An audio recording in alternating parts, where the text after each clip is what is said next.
Fatima Shirazi homemade product इस्तेमाल करने से 1 मंथ में 10 kg तक आप अपना वजन कम कर सकते हैं। Golden heights colony, pillar number 213, Rajendra Nagar, Hyderabad. अस्सलाम वालेकुम नाज़रीन, मैं आपका मेज़बान मोहम्मद शरफुद्दीन। आज हमारी खुसूसी मुलाकात हो रही है south Indian Muslim personal law board के प्रेसिडेंट जनाब राशिद शरीफ साहब के साथ, क्योंकि राशिद शरीफ ने कल जो है प्रेस मुनक़िद की थी। कल इन्होंने जो है मुख्तलिफ इल्ज़ामात लगाए हैं मुख्तलिफ लोगों के ऊपर। इल्ज़ामात भी कह सकते हैं या तो फिर जो है इनका एक मशवरा भी कह सकते हैं। तो बहरहाल कल से सुर्खियों में है राशिद शरीफ। तो हम राशिद शरीफ से ये जानना चाहेंगे कि कल इन्होंने जो है हमारे देश के जाने माने मशहूर मौलाना, जिनका नाम है मौलाना अरशद मदनी साहब, उनकी ऑडियो रिकॉर्डिंग वायरल की थी। और साथ ही साथ इन्होंने ये भी कहा था कि कोई मौलाना, कोई मुस्लिम लीडर आगे बढ़ने वाला नहीं है मुसलमानों की सपोर्ट के लिए। तो क्या राशिद शरीफ खुद आगे बढ़ेंगे मुसलमानों की सपोर्ट के लिए? ये एक सवाल हमारा सबसे पहले आपसे। इंशाअल्लाह मैं इस वजह से ये वीडियो जो मौलाना अरशद मदनी साहब से जो बात किया था मैं, और बहुत ज़रूरी समझा, ये वीडियो को वायरल करना बहुत ज़रूरी समझा। कई लोग एक उम्मीद में हैं, जैसा कि जमीयतुल उलमा 1, जमीयतुल उलमा 2, जमीयतुल उलमा 1 जो मौलाना अरशद मदनी साहब की है, जमीयतुल उलमा 2 मौलाना महमूद मदनी साहब की है। ये 2 ग्रुप पूरे इंडिया में छाए हुए हैं। उसके साथ ही साथ all Indian Muslim personal law board, जिसके अरशद मदनी साहब, मौलाना अरशद मदनी साहब वाइस प्रेसिडेंट है, उनकी भी पूरे इंडिया में जमात फैली हुई है। ये 3 जो है, जिससे मैं पर्सनल मिला, बेंगलुरु मिला है, आंध्रा में मिला, मद्रास में मिला, केरला में मिला, हैदराबाद में देख रहा हूँ, एक उम्मीद बताते हैं, एक उम्मीद लोगों को ये जताते हैं कि भाई हम हैं, हम हर वो मसला हल कर सकते हैं आपका, चाहे वो सियासी हो, चाहे समाजी हो, चाहे वो आपकी दीनी जो भी मसले मसाइल है वो सब हम। तो मैं खुला है सो बताना चाहा कि ये लोग सियासत में आने वाले नहीं हैं, ये लोग सियासत की बात करने वाले नहीं। हाँ, मजहबी बात करेंगे, बाबरी मस्जिद की मजहबी बात करेंगे, ट्रिपल तलाक की मजहबी बात करेंगे, कश्मीर के बारे में जो आवाज उठाए थे उसके बारे में बात करेंगे।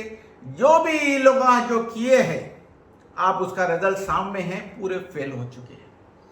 तो ठीक है, हमारे मौलाना लोग जो है सियासी बात नहीं करेंगे, सियासत के बीच में नहीं आएंगे। अब जो है मुस्लिम कौम के लिए, देश का हमारे जाना माना चेहरा, उभरता हुआ चेहरा तो नहीं कह सकते क्योंकि ऑलरेडी उभर चुके हैं। एक बहुत बड़ा चेहरा है, बहुत बड़ा नाम है, उनका नाम है बैरिस्टर असदुद्दीन अवैसी।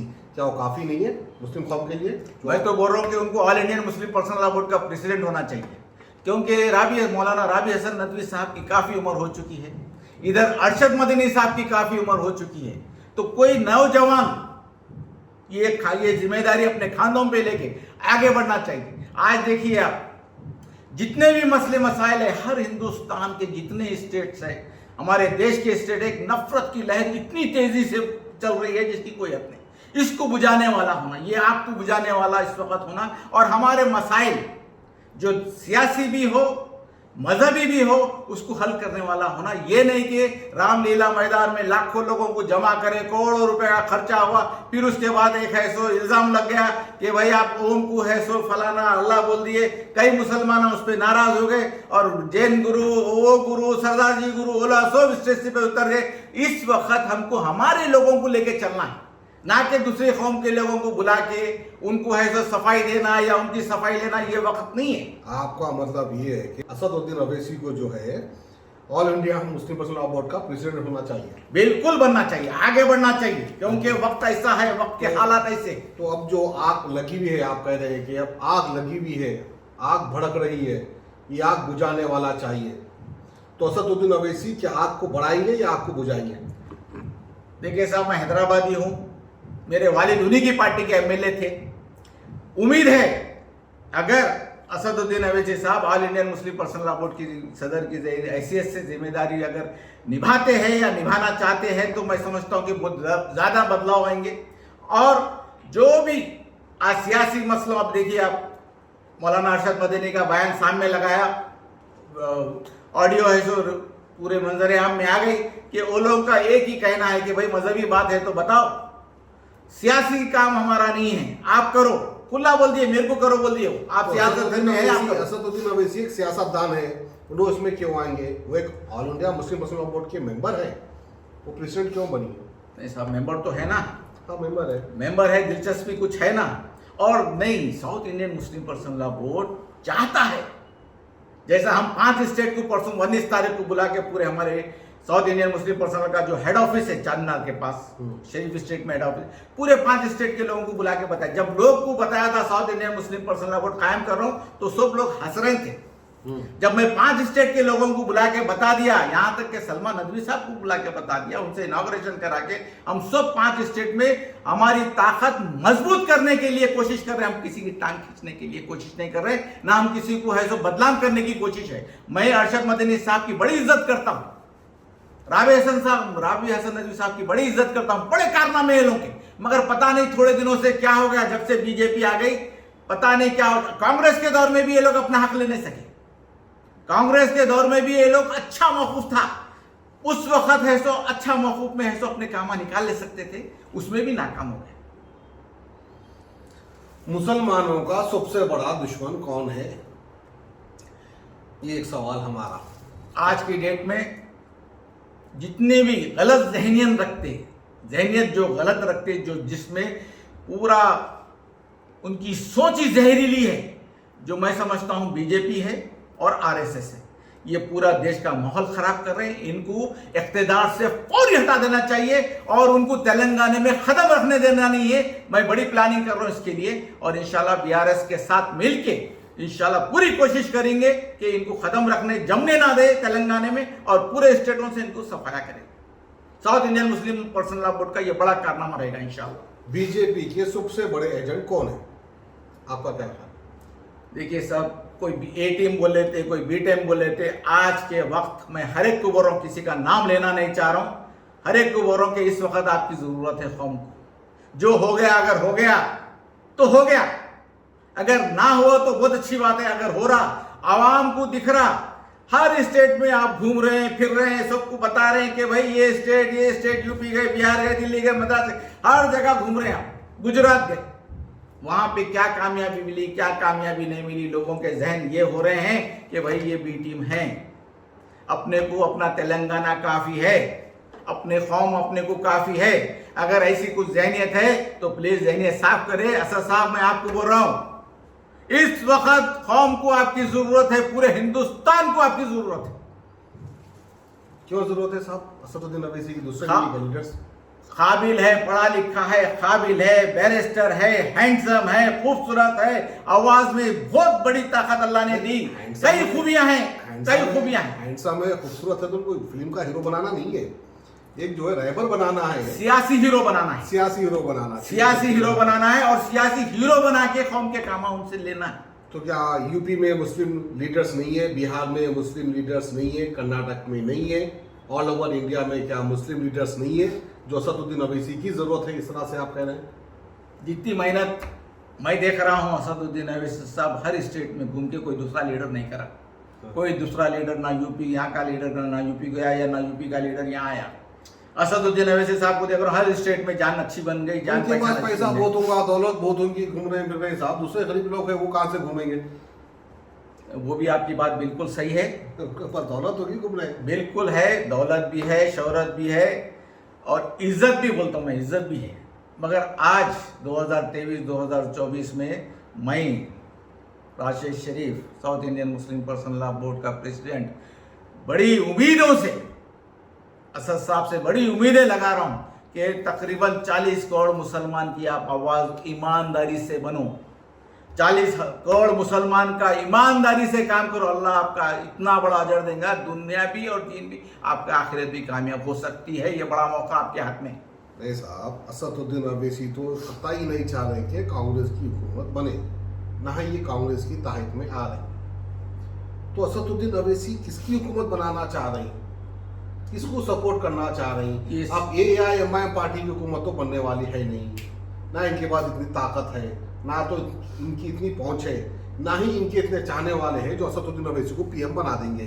तो बहरहाल असदुद्दीन अवैसी तो ये चाह रहे हैं कि कांग्रेस की हुकूमत ना बने, तो किसकी हुकूमत बनाना चाह रहे हैं? ये एक सवाल मैं आपसे पूछूं। बिल्कुल, आप ये आपका जो सवाल है, आवाम के हर एक आदमी के दिल में ये सवाल है जी। बराबर है। ये सवाल आपका बहुत जबरदस्त सवाल है आपका कि अगर कांग्रेस को नहीं तो फिर किसको जिताएंगे, बीजेपी को जिताने वाले हैं क्या आप? ये सवाल हर एक का है। तो रीजनल जितने पार्टियां, जैसा हमारे पास तेलंगाना में बीआरएस पार्टी है, केसीआर साहब की पार्टी है, मुसलमान काफी चाहते हैं मुसलमान, वैसे ही है तो हर स्टेट में आप देखिए, यूपी में अखिलेश यादव की है, बिहार में तेजस्वी यादव की है, इधर दिल्ली में उसकी है, कलकत्ता में ममता, ये सब है।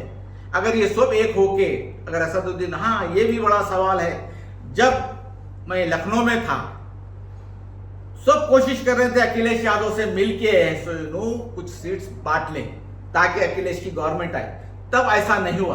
वहां पे मेरे को भी थोड़ा शक हुआ, क्योंकि मिल सकते थे, बात कर सकते थे अखिलेश से, इन्हों अपनी अलग पार्टी 100 सीटा ठहरा के बीजेपी को लाने में बड़े मदद करे। मैं भी मानता हूं ये बात, जबकि इलेक्शन में मैं था वहां पे, ये देखा मैं। अब ऐसा नहीं मानते हैं ये असदुद्दीन अवैसी बीजेपी को लाने में साथ दिए? बिल्कुल मानता हूं, मैं गलत नहीं बोलूंगा, ये बात बिल्कुल मानता हूं। मैं आंखों से देखा सो, सुना सो नहीं हूं, आंखों से देखा सो। अखिलेश से मेरे 3 मीटिंग हुए, वो बोला कि साहब आप है सो हैदराबाद से आके है सो मेरी कुछ हेल्प करना चाह रहे हैं तो आप पूरे मुसलमानों को इकट्ठा करिए। तो मैं कोशिश भी करा, असद साहब आने के बाद फिर जिधर के उधर हो गए। तो आपके हिसाब से जो असदुद्दीन अवैसी और जो है यूपी के सीएम आदित्यनाथ योगी, ये दोनों का बहुत अच्छा याराना है, कट्टप्पा और बाहुबली का जैसा याराना है। एक बाहुबली हैदराबाद से जाते हैं तो कट्टप्पा वहां पर तैयार रहते हैं, दोनों मिलकर मैदान को मार लेते हैं। वैसे ही हुआ, वैसे ही हुआ, वैसे ही हुआ वहां पे यूपी में, तो वैसे ही हुआ। मैं देखा, मैं बराबर देखा ये चीज को, ऐसा हुआ। मगर अब नहीं होना है। अब अगर होंगे तो असद साहब को भी मुश्किल हो जाएगा। अगर वो सोच रहे हैं कि हैदराबाद मेरा अपना होम टाउन है, जो चाहे कर लूंगा, जो चाहे जितना भी बाहर जाके तमाशा करके हैदराबाद आके फिर मुंह पोंछ के बैठ जाऊंगा, तो ये बिल्कुल गलत है। यहाँ की आवाम अब आपसे सवाल करेंगे। अगर कोई हिम्मत नहीं करता है तो मैं तो आपके सामने ठहरूंगा, मैं तो आपको चार मीनार के पास लाके पूछूंगा कि साहब अगर वाकई इस वक्त आप नहा धो के बिल्कुल तैयार है तो इंशाल्लाह हम साथ देंगे। फिर अगर अंदर मैल है तो हम सोचेंगे। चलिए, ये तो बात हो गई बारिश असदुद्दीन अवैसी की। अब हमारा सवाल आपसे रहेगा कि आपकी बीआरएस पार्टी, यानी आपके हमारे सबके सीएम, तेलंगाना के सीएम केसीआर ने मुसलमानों के लिए क्या किया?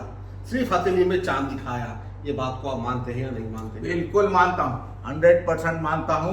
मैं केसीआर साहब से हर तरीके से मुतमईन हूं, 100% मुतमईन। मगर खामी हमारे में है, हम ले नहीं सके, और हमारे लीडरों में खामी है कि वो लोग है सो सही तरीके से है सो केसीआर साहब को हमारे हालात बता नहीं सके, और जो भी पोस्टों पे उन्हें एंजॉय करे, हमारी कौम की फिक्र नहीं करे, ना उनके साथ जो लोग थे ना उनकी फिक्र करे। उन्हें सिर्फ है तो कोशिश करे कि अपना मुंह बंद करके जीना और सीएम साहब को खुश करना, यही 2 काम उन्होंने करते रहे। इसी वजह से आज बड़ा नुकसान हुआ है। वरना अगर हम सीएम साहब को हर वो चीज बताते, माइनॉरिटी के प्रॉब्लम बताते, ओल्ड सिटी के डेवलपमेंट के बताते, मेट्रो का बताता, कई चीजें हम पेंडिंग पड़े हुए, हमारे 12% रिजर्वेशन, वो हम अगर सही तरीके से पेश करते तो 100% हमारा सीएम करने वाला था। आपके सीएम बहुत बड़े मतलब परस्त है कहीं ना कहीं, इस बात को आप मानते हैं या नहीं मानते हैं? मानता हूँ, वो भी मानता हूँ। क्योंकि जब अलहदा तेलंगाना के लिए जद्दोजहद चल रही थी, एक जो है एक मेहनत चल रही थी, मुख्तलिफ यूनिवर्सिटी से लोग आकर उनसे जुड़ रहे थे, काफ़ी मेहनत मशक्क़त के बाद तेलंगाना अलग हुआ। लोग तो उम्मीद ही न रखे थे कि अलहदा तेलंगाना होगा, लेकिन केसीआर ने करके दिखाया, एक तारीख लिखी है उन्होंने, बहुत बड़ा कारनामा किया है। लेकिन उस टाइम पर कहीं भी AIMIM पार्टी सपोर्ट करते हुए नजर नहीं आई टीआरएस को। लेकिन अब अचानक अलहदा तेलंगाना होने के बाद सीएम केसीआर कैसे AIMIM पार्टी को अपना जिगरी यार मानते हैं? सपोर्ट तो बिल्कुल नहीं करे, ये मैं भी मानता हूँ बात को। बिल्कुल AIMIM हमारी पार्टी से बिल्कुल खिलाफ थी, तेलंगाना के खिलाफ थी। आज अगर गवर्नमेंट आ गई हमारी, आज ऐसे उन्होंने आके फिर गोद में बैठ गए, वो भी बात है देखना। और मैं सीएम साहब से बात करना, मैं सीएम साहब को बोलना चाहता हूँ, सर आपको कोई बोलो या ना बोलो, कोई माइनॉरिटी लीडर बोलो या नहीं बोलो, भाई मुसलमान को 12% देना है, मुसलमानों को मेट्रो देना है, मुसलमानों को बजट बढ़ा के देना है, मुसलमानों को यहाँ पे है सो आपको रेस कोर्स हटाना है या चंचल, ये सब आपको मालूम है, सब आपको मालूम है। उन्होंने बोले तो देना, ये क्या बात है? उन्होंने आपको बताए तो ही देना, ये क्या बात है? आपकी अपनी जिम्मेदारी है, मुसलमानों को ऊपर उठाना आपकी जिम्मेदारी है सर, डेवलपमेंट लाना आपकी जिम्मेदारी है। बच्चों को जॉब देना आपकी जिम्मेदारी है। जो तकरीबन जो चबूतरों पे बैठे उनको उठाना आपकी जिम्मेदारी है, कामों से लगाना, बिजनेस पे लगाना आपकी जिम्मेदारी। ना माइनॉरिटी फाइनेंस में कोई काम है, ना उनके पास पैसा है। हज हाउस में मैं यहाँ पे जो केरला में नॉलेज सिटी के बारे में थक गया। जमीन अरे दियो 150 एकड़ जमीन दियो, 1 रुपया एकड़ कई लोगों को दिए, बाहर के कंपनियों को दिए। अरे मेरे को 150 एकड़ दियो ताकि फंड्स बाहर से आता। इंग्लिश अरबी और ITI है सब डालेंगे वहां पे, हॉस्पिटल हॉस्टल सब डालेंगे उसमें, एक बड़ा कारनामा होता। आप एक मुसलमानों के लिए एक बड़ी चीज दिए वैसा होती। गटकेसर में आप 2000 एकड़ दे देते, इधर 1000 एकड़ 1000 करोड़ दे देते, उधर दियो, अच्छी चीज है। आप कर रहे करो, हमारे लिए भी करो। ये बोलना है हमारे लिए भी करो। हमको पूछते लोग, हमारी आवाम हमको पूछती, इतने साल से शरीफ साहब भवन बना के बैठे, ओल्ड सिटी में कोई ऑफिस नहीं है, सिर्फ आपका इतना बड़ा ऑफिस है। पूछते हैं हमको क्या करे, पूछते हैं। तो प्लीज अब आप सीरियस हो जाओ और सीरियस नोट लो और डेवलपमेंट की बात करो। आप अकेले आदमी इसी तरह से आवाज उठाते रहेंगे तो क्या होने वाला है? आपके पास कितने मेंबर हैं? South India Muslim personal law board में कितने ऐसे मेंबर्स हैं जो आपके साथ जुड़े हैं? और हमारे मुस्लिम कौम के कितने ऐसे लोग हैं जो आपसे जुड़ना चाहेंगे? कि आप अकेले मिलकर नॉलेज सिटी बना सकेंगे? क्योंकि आपने अभी जो CM KCR साहब से रिक्वेस्ट की है कि दे दो, देखिए आपका हक है, आपको भीख मांगने की ज़रूरत नहीं है। ये आपके बादशाहों ने, यानी हमारे बादशाहों ने हमारे मुस्तकबिल के लिए हज़ारों एकड़ ज़मीन छोड़ के गए। लेकिन अफसोस की बात है, चोरों का राज है, चोर लोग उस पर कब्जा करते गए और बेचते गए। जब अब मुस्लिम कौम के न्यू जनरेशन के लिए कुछ एक यूनिवर्सिटी डालना है या तो एक नॉलेज सिटी डालना है, जैसा आपने कहा, जिस तरह से केरला में है, जहाँ पर बच्चे हाफिज कुरान भी बनते हैं, इंजीनियर भी बनते हैं, डॉक्टर भी बनते हैं, वहाँ पर एक सेपरेट नॉलेज सिटी बनाई गई खासकर मुस्लिम कौम के लिए।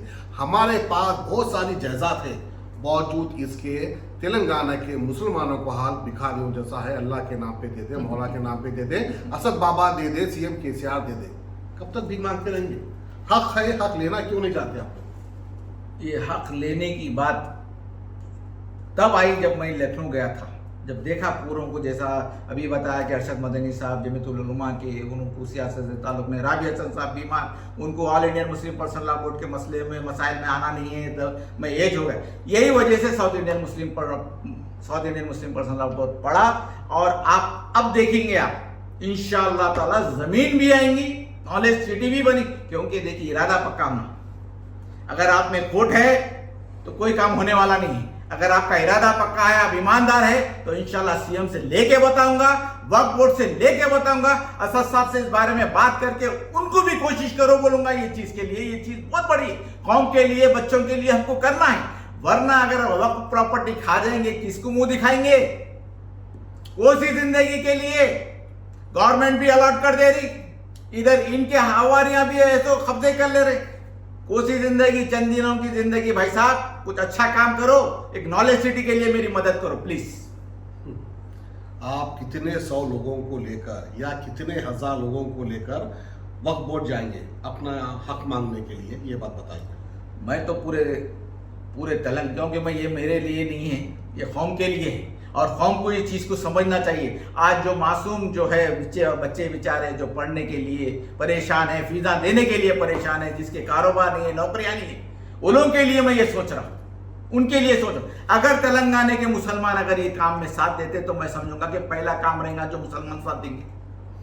तो देखने वाली बात होगी कि तेलंगाना के कितने मुसलमान आके राशिद शरीफ से जुड़ेंगे और अपना हक हासिल करेंगे। क्योंकि देखिए, आप बैठे रहेंगे तो कोई आएगा नहीं, आपकी झोली में कुछ डालेगा नहीं। अगर आपको अपने मासूम बच्चों का मुस्तकबिल बनाना है तो हर घर से मुसलमान को उठ के आना पड़ेगा, राशिद शरीफ से जुड़ना पड़ेगा, तब जाकर शायद आपके मासूम बच्चों का मुस्तकबिल बन पाएगा। तो ये थी हमारी आज की खुसूसी मुलाकात south India Muslim personal law board के प्रेसिडेंट राशिद शरीफ से। बहुत बहुत शुक्रिया हमसे जुड़ने के लिए राशिद साहब। बहुत बहुत शुक्रिया शरफू भाई, आप आने का बहुत बहुत शुक्रिया, ये पब्लिक तक लाने का मैं बहुत बहुत शुक्रिया सबका। मैं एक बात बता दूं आपको कि मेरे साथ सिर्फ तेलंगाना ही है, पूरा साउथ है। साउथ के 5 स्टेट जितने भी मौलाना मौलविया मुफ्तियाँ इकराम हैं वो पूरे मेरे साथ है। इंशाल्लाह आवाम भी मेरे साथ जुड़ जाएगी और ये काम इंशाल्लाह हम करके बताएंगे। शुक्रिया। जर्मनटन super speciality hospital, doctor Mir Jawad Jar Khan, senior experienced orthopaedic surgeon, bone fracture, joint replacement, hip replacement और स्पाइन सर्जरी कामयाबी से अंजाम दे रहे हैं। इसके अलावा neuro surgery, cardiology, gynaecology, dental, general medicine, dialysis और फिजियोथेरेपी जैसे शोबाजात में इंतहाई कामयाबी के साथ वाजबी फीस में इलाज किया जा रहा है। शेयरिंग और प्राइवेट रूम्स, अस्पताल में 24 घंटे MRI, CT scan, 2D digital x-ray, ultrasound, operation theatre, ICU और लैब की सहूलत दस्तयाब है। आपकी उम्मीदों के ऐन मुताबिक जर्मनटन super speciality hospital, pillar number 150, Attapur, Hyderabad.